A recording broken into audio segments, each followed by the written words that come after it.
금요일까지 교통사고로 인하여 병원에 입원했었습니다. 병원에 입원하면 외출할 수 없고 또 여러가지 할 수 있는 일이 없기 때문에 불편하고 답답하기도 했습니다. 제가 입원한 병원은 아주 자그마한 병원이었기 때문에 병원 안에서 다닐 수 있는 곳도 극히 적었습니다. 또한 제가 유빈실에 있었는데 병실에 있는 사람들은 모두 다 커튼을 쳐놓고 있었기 때문에 주위에 있는 사람과 이야기할 수 있는 그런 기회도 거의 없었습니다. 그런데 감사하게도 제가 있던 자리는 창가였습니다. 답답할 때는 창가를 통해서 밖을 보았습니다. 또 병실이 너무 더우면 창문을 잠깐 열면서 공기를 환기시킬 수 있었고 시원한 바깥 바람을 맞이할 수 있었습니다.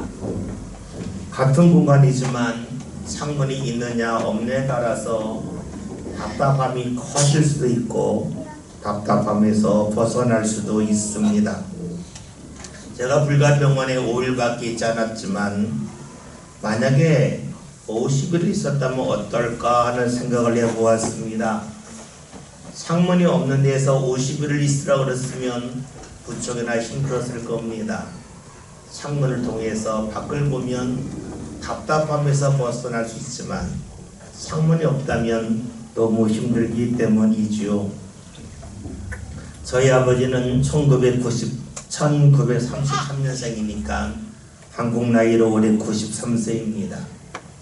예전에 운전을 했는데 어느 순간에 운전면허를 반납했습니다. 지금 거동은 하시지만 예전보다 기력이 크게 떨어졌기 때문에 주로 집에만 계십니다. 그래서 간혹 저나 형이 아버지와 함께 차를 타고 가까운 곳에 다녀올 때가 있습니다. 그러면 무척이나 좋아하십니다. 사실 저희 아버지가 사는 집에 비하면 차라고 하는 공간은 무척이나 협소합니다. 좁습니다. 집에서는 여기저기 다닐 수 있지만 차 안에서 앉은 자리에서 움직이는 것조차 쉽지 않습니다. 그럼에도 불구하고 저희 아버지가 차를 타고 밖에 나가면 좋아하십니다. 그 이유는 차에 있는 창을 통해 해서 밖을 볼 수 있기 때문입니다. 그러면 답답하지 않다는 겁니다. 생각해 보았습니다. 만약에 차에 창문이 없다면 차를 타는 것이 어떠할까 하는 겁니다. 얼마나 답답하겠습니까? 똑같은 공간이지만 창이 있는 차와 창이 없는 차라고 하는 것은 사람의 마음을 완전히 다르게 움직입니다. 차에 창이 있기 때문에 차보다 훨씬 넓은 집에서 벗어나서 차를 타고 외출하는 것을 좋아합니다. 사람은 자기가 있는 자리와 공간에 갇혀 사는 것을 좋아하지 않습니다. 그래서 밖을 보는 것을 좋아하고 이를 기뻐합니다. 그리고 가능하다면 밖에 보이는 새로운 풍경을 눈으로만 보는 것이 아니라 자신의 몸을 움직여서 직접 몸을 통하여 경험하기를 원합니다. 사람들은 이것을 좋아하고 때로는 자랑하기도 합니다. 또한 사정이 있어서 자기가 있는 자리와 공간에서 벗어나지 못하는 사람들은 공간에서 벗어난 사람을 보고 부러워하기도 합니다. 그렇죠.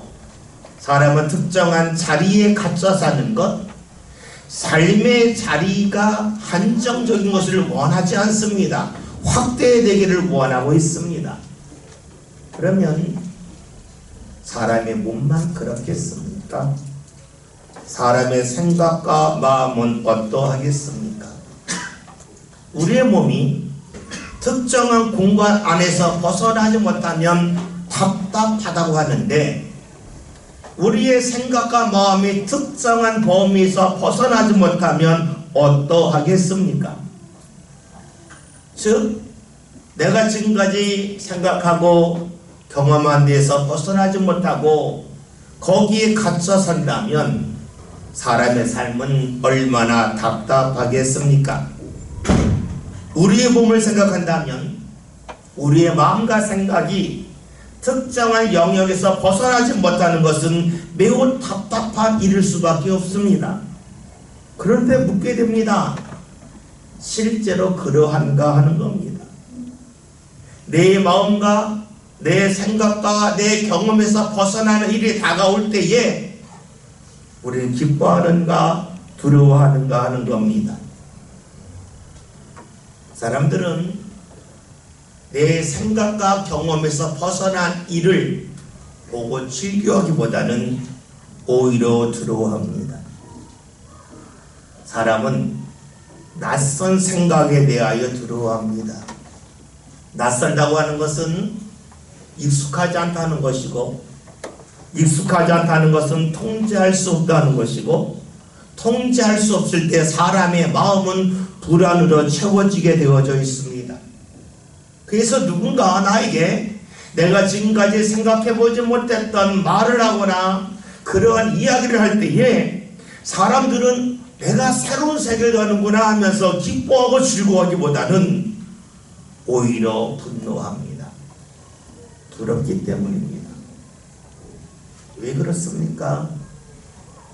말은 하지 않지만 내가 옳다고 믿기 때문입니다.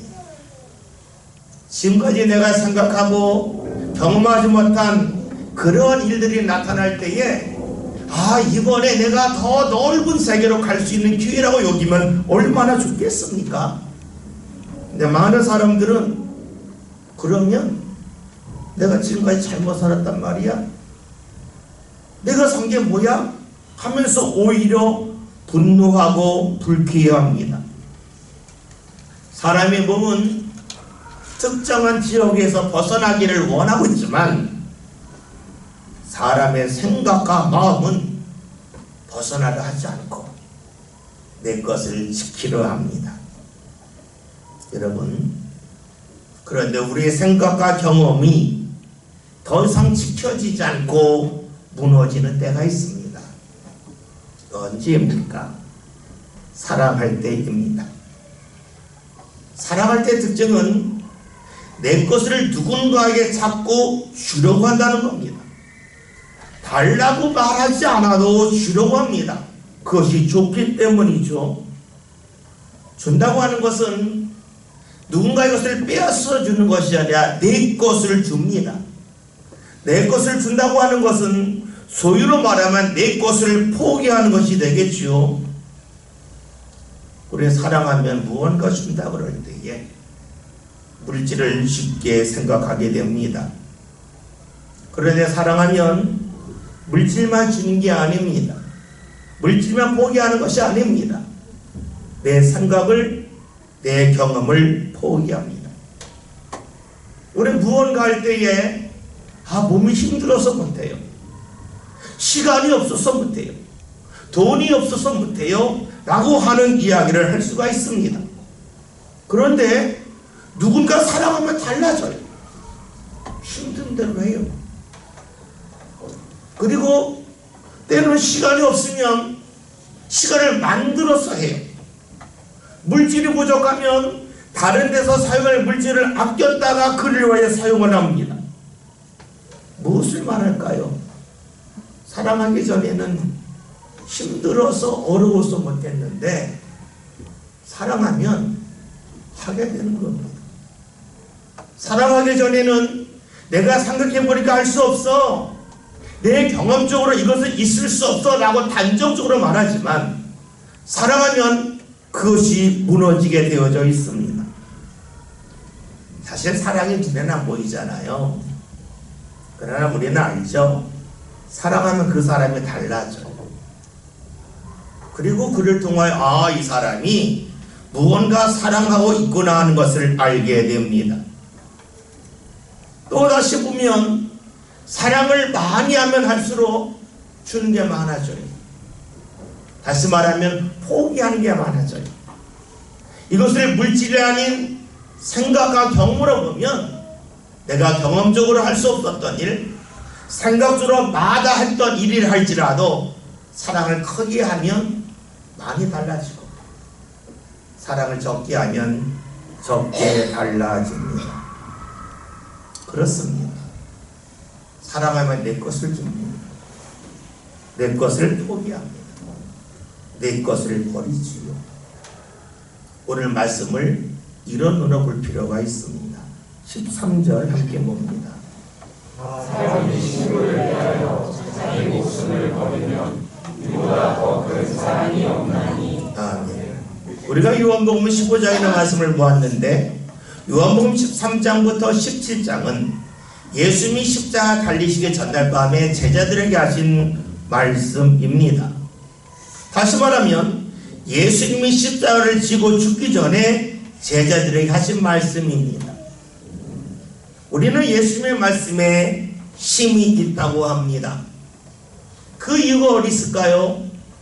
예수님의 말씀은 머리에서 나온 것이 아니고 생각에서 나온 것이 아니고 직접 본인이 경험하고 본인이 행하신 것을 말씀하셨기 때문입니다.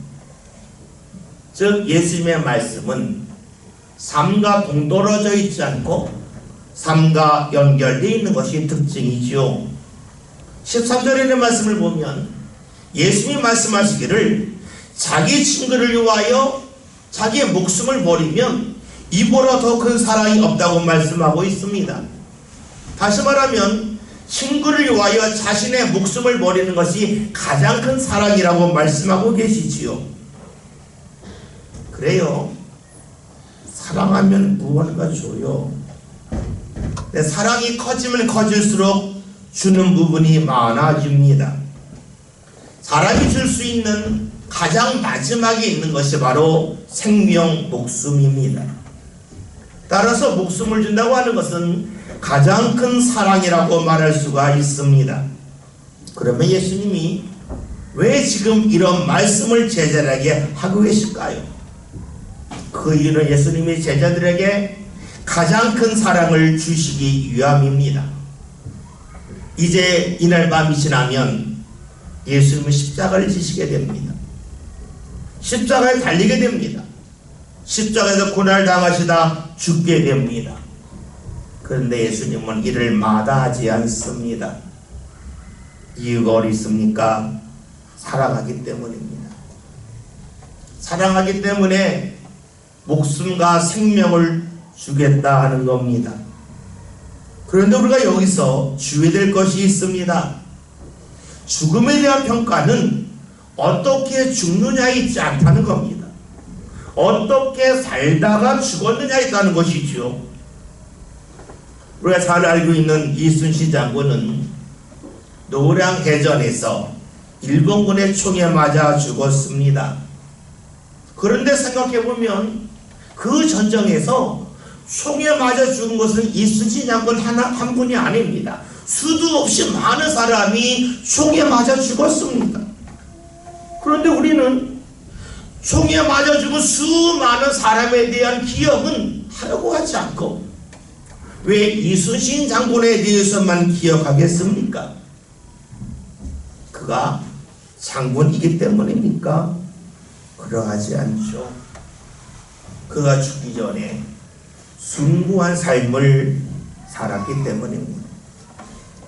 똑같이 총에 맞아 죽지만 그 전에 어떻게 살았느냐에 따라서 그 죽음을 기억할 수도 있고 그 죽음을 기억하지 아니할 수도 있습니다. 모든 사람이 다 죽지 않습니까? 그렇다면 우리 부모도 죽을 겁니다. 우리 부모가 언젠가는 세상을 떠날 겁니다. 부모가 죽을 때에 내가 부모를 어떻게 기억하느냐에 따라서 슬픔의 정도가 다를 수밖에 없습니다. 내가 부모에게 큰 사랑을 받았다면 부모의 죽음이 큰 슬픔으로 다가올 것이고 부모와의 관계가 대면대면했다 하면 그냥 적당한 슬픔으로 다가올 수밖에 없겠죠. 그렇습니다. 죽음은 어떻게 살았느냐에 따라서 평가와 가치가 달라집니다. 그러기 우리는 예수님이 십자가에서 죽었다고는 사실도 중요하지만 돌아가시기 전에 예수님이 어떻게 사셨는지를 살필 필요가 있습니다. 생각해 봅시다. 예수님에게는 12명의 제자가 있었습니다. 이 12명의 제자가 입으로 늘 하는 말이 있습니다. 선생님을 제가 죽을 때까지 따르겠습니다. 다 도망가도 저는 도망가지 않겠습니다 라고 말했습니다. 그런데 제자들의 속마음은 그러하지 않았죠. 예수님을 따르는 이유가 예수님이 좋아서가 아니라 예수님을 통하여서 자신들이 얻을 수 있는 세상의 자리에 대한 욕심이 가득했기 때문입니다. 문제는 예수님이 이것을 알고 계셨다는 겁니다. 예수님을 죽기까지 따르겠다고 하는 제자들이 머지않아서 다 도망갈 것이고 예수님을 모른다고 부인하고 또 맹세하고 저주할 것도 알고 계셨습니다. 여러분 생각해 보세요. 나를 배반할 사람을 위해서 내 시간을 쓴다. 내 에너지를 사용한다. 헛된 낭비 아닙니까? 그 사람의 속과 것이 다른 것을 뻔히 알고 있습니다. 보면 어떻겠습니까? 구역질 하지 않겠습니까? 예수님이 제자를 볼 때에 속을 뻔히 알고 계셨기 때문에 얼마나 힘드셨겠습니까? 그런데도 예수님이 제자들과 함께 하셨고 그들을 사랑하셨습니다. 사랑하기 때문에 제자들을 위하여 사용하는 시간을 낭비라고 여기지 않았고 에너지를 낭비한다고 여기지 않았고 제자를 보면서 구역질하지 아니하셨습니다. 사랑하기 때문에 그런 생각과 마음을 버립니다. 아니 구역질하는 감각까지도 완전히 지워버리셨습니다. 예수님께서 제자들과 3년 동안 함께 하시면서 서운한 마음도 있었겠지만 그걸 버리십니다. 사랑하셨기 때문입니다.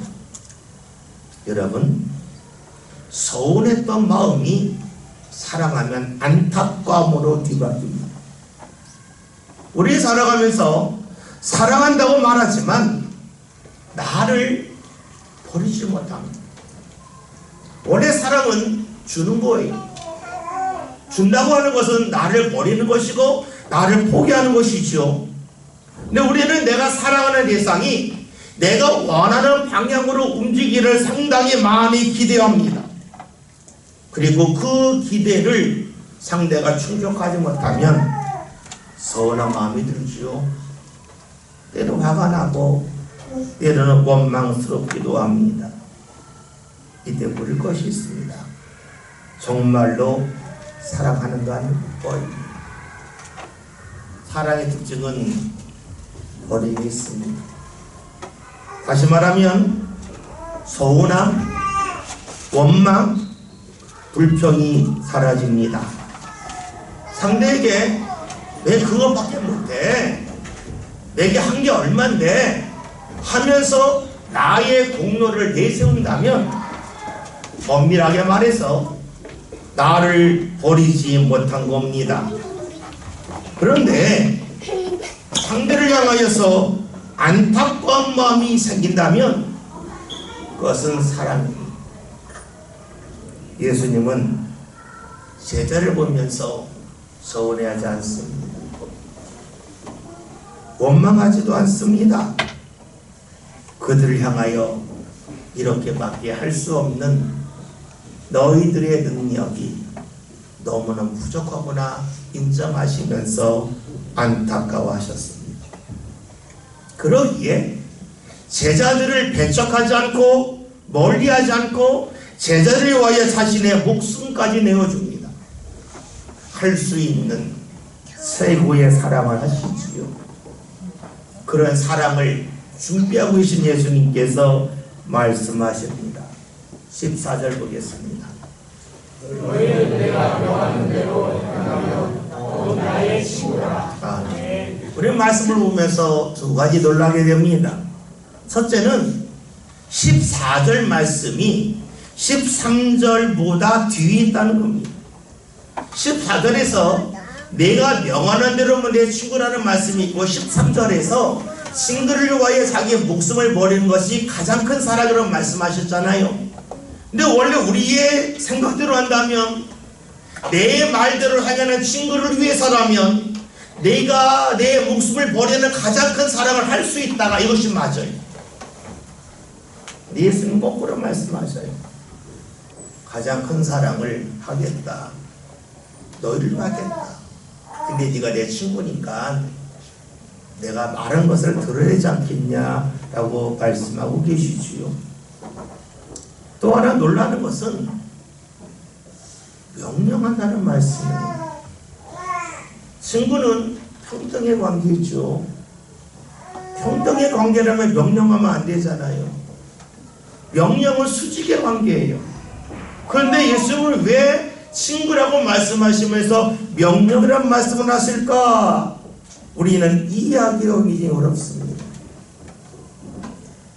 우리가 살아가면서 이해할 수 없는 일을 만날 때 반응이 두 가지가 있어요. 첫째는 이해할 수 없으니까 틀렸다는 거예요. 둘째는 이해할 수 없으니까 내가 부족하다는 거예요. 하나님을 믿으면서도 이해할 수 없을 때에 하나님을 부정할 수도 있고 내가 부족해서 이해하지 못하는구나 할 수도 있습니다. 여러분, 누가 하나님을 믿는 사람입니까? 하나님이 틀렸다고 하는 사람이겠습니까? 내가 부족하다고 하는 사람이겠습니까?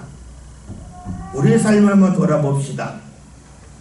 여러분, 주위에 친구가 있는데 어느 날 보았더니 나는 친구라고 여겼는데 친구가 아님이 드러날 때가 있어요.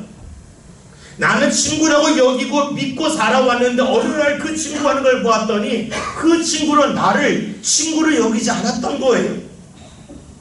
어떻습니까? 당혹스럽지 않습니까? 어떤 마음이 들어요? 네가 나한테 어떻게 그래?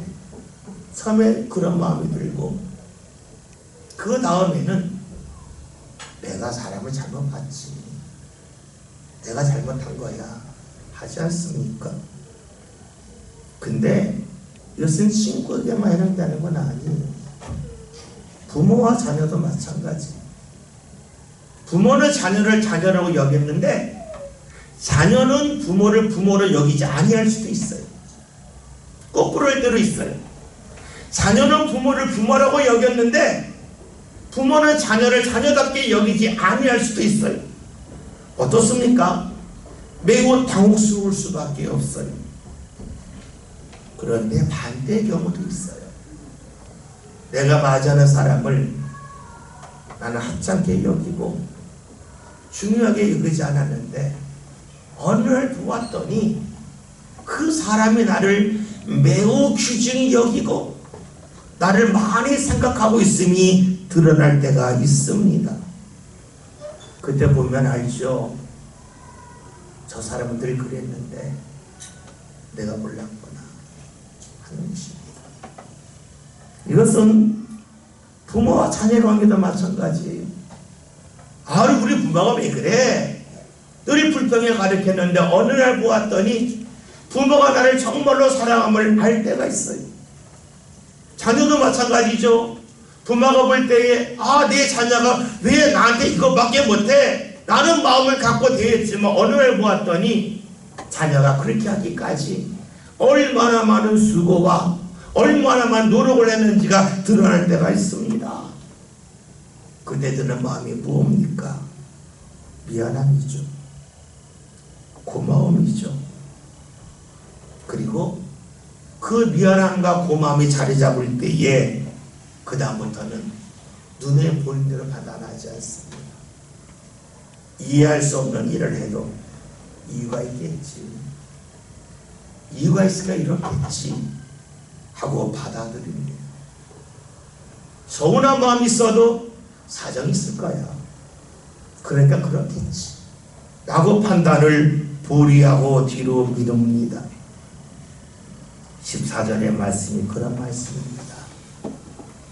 예수님이 나를 위하여 자신의 모든 것을 버리셨음을 아는 그 순간부터는 주의 말씀이 잘 이해가 되지 않아도, 주의 말씀을 받아들이기 어려워도 필요하니까 하신 말씀이야. 나에게 유익이 되는 주신 말씀이 하면서 그 말씀을 받아들이는데 그 말씀을 마치 명령처럼 받아들인다는 거예요. 꼭 받아야지 하는 마음이 든다는 것이지요. 우리는 말씀을 읽으면서 예수님을 사랑하실 때에 왜 죽기까지 사랑하실까 하는 것에 대한 질문을 하게 됩니다. 꼭 죽어야 될까? 안 죽으면 안 될까? 왜 죽기까지 사랑해야 될까? 하는 생각을 하게 되죠. 봅시다. 내가 배가 먹고 싶으면 배를 심어야 돼요. 오이가 먹고 싶으면 오이를 심어야 돼요. 곡식과 과일의 특징은 내가 얻고자 하는 것을 심어야 된다는 겁니다. 그러면 예수님이 왜 목숨을 버리시기까지 사랑하셨을까? 그것은 목숨을 버림을 통하여 목숨을 얻기 위함이라는 거예요. 생명을 얻기 위해서 생명을 포기했다 하는 것으로 볼 수 있습니다.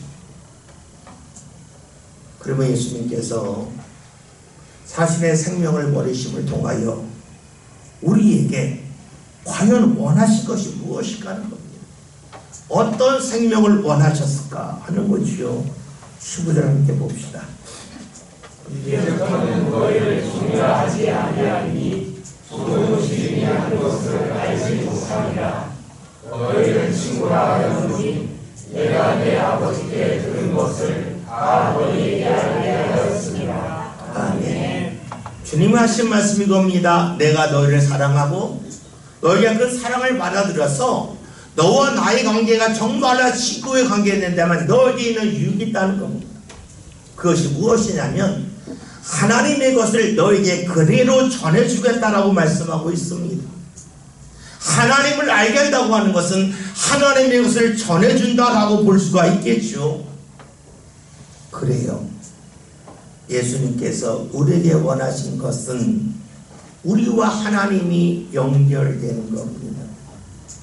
하나님과 우리가 연결됨을 통하여서 우리가 지금까지 이 세상을 살아오면서 내가 눈에 보이는 대로, 내가 생각한 대로, 내가 경험한 대로 사는 그 갇힌 세상에서 우리가 벗어날 수 있도록 해주셨다는 사실입니다. 여러분 그렇잖아요. 우리의 몸이 제한된 공간에 갇혀있으면 답답한 것처럼 우리의 마음과 우리의 생각과 영혼이 내가 만들어 놓은 곳에 갇혀 있다면 얼마나 우리의 삶은 답답하겠습니까? 그런 우리를 주께서 사랑하셔서 우리로 하는 그 자리에서 벗어나게 하십니다. 다른 것을 보게 하십니다. 다른 것을 경험하게 하십니다. 그것이 바로 무엇이냐면 하나님과 연결된 겁니다. 하나님 앞에 갈 수 있게 하는 겁니다. 우리는 살아가면서 내게 허물이 있는데, 내가 약함이 있는데 어떻게 하나님 앞에 갈 수 있을까 합니다. 그런데 예수님은 우리를 대신해서 죽으심을 통하여서 자신의 생명을 버리심을 통하여서 우리로 하여금 생명에 이를 수 있도록, 생명 대신 하나님 앞에 갈 수 있도록 우리를 인도하여 주십니다. 흔히 우리가 기독교를 사랑의 종교라고 말하죠. 왜 사랑의 종교라고 말합니까? 사랑하면 줄 수 있기 때문입니다. 사랑하면 포기하기 때문입니다. 사랑하면 내 삶의 틀에서 벗어날 수 있기 때문입니다. 여러분이 누군가 사랑하면 지금까지 힘들어서 못해, 바빠서 못해, 돈이 없어 못해 했던 거라 할지라도 하지 않습니까? 사랑하면 불에서 벗어납니다. 예수님은 우리를 사랑하셨기에 하늘의 틀을 버리시고 이 땅에 내려오셨습니다. 그 예수님께서는 우리로 하여금 예수님의 사랑함을 통하여서 우리의 삶의 틀이 확장되어서 하나님 앞에 이르게 하여 주십니다. 이를 위하여 자신의 모든 것을 버리셨습니다. 오늘 말씀 제목이 예수님이 고난받으신 이유입니다. 다시 말하면 예수님이 모든 것을 포기하신 이유입니다. 그 이유는 단 하나입니다. 사랑하기 때문입니다. 우리가 하나님과 연결되는 삶을 살 수 있도록 내 생각에 갇혀 살지 않고 내 경험에 매여 살지 않고 나를 새롭게 인도하여 주시는 하나님의 인도를 받게 하시기 위하여 예수님이 우리를 사랑하시면서 자신의 모든 것을 버리십니다. 그리고 그것이 성경에서는 고난이라고 말하지요.